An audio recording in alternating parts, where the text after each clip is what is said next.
नमस्कार, मी शैलेश विचारे इकडे गोटेकर भंडारली माडा कॉम्प्लेक्स म्हणजेच कोकण मंडळाच्या माध्यमातून आम्हाला 5,000 EWS म्हणजे अत्यल्प दुर्बल घटक या नागरिकांसाठी 5,000 घरं उपलब्ध करून दिले. गेले 2 वर्ष आम्ही जीव कांगेला लावून त्या ठिकाणी सर्व असंख्य बांधव तिथे राहतोय. आम्हाला ह्या लॉटरीमध्ये घरं मिळाली होती, पण लॉटरी ही सरकारला लागले असं म्हणायला लागेल.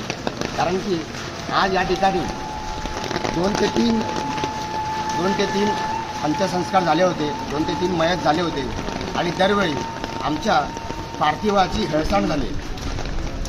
आमच्या पार्थिवाचं, आमच्या नातेवाईकांचं या ठिकाणी खेळ होतो आहे का, हे जरा सरकारने भानावर येऊन थोडंसं लक्ष द्यावं.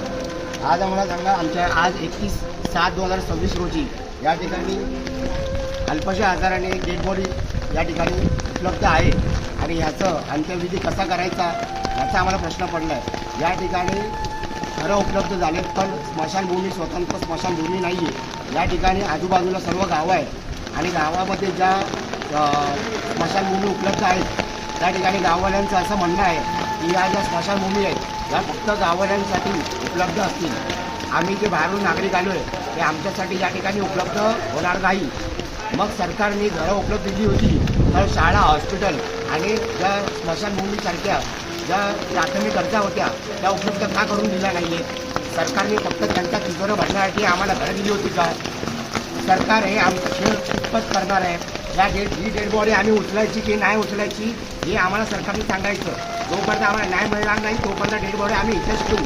माडाचं नाव आहे गोटेकर माडा कॉलनी, उत्तर शिव रोड, म्हणजे आताच नवी मुंबई महानगरपालिकेच्या हद्दीमध्ये H वॉर्डमध्ये आलेले या ठिकाणी हे गोटेकर माडा कॉलनी हे ठिकाण आहे. सरकारने सांगावं. डॉक्टर सांगळे आणि स्थानिक समाजसेवक रमेश पाटील यांनी आता परिस्थितीचं भान राखून आम्हाला थोडीफार इथे मदत करण्याचा प्रयत्न केला होता.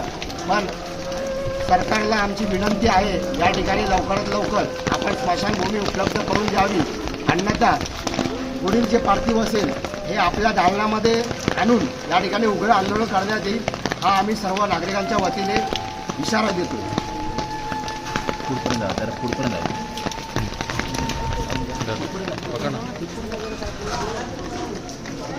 पुन्हा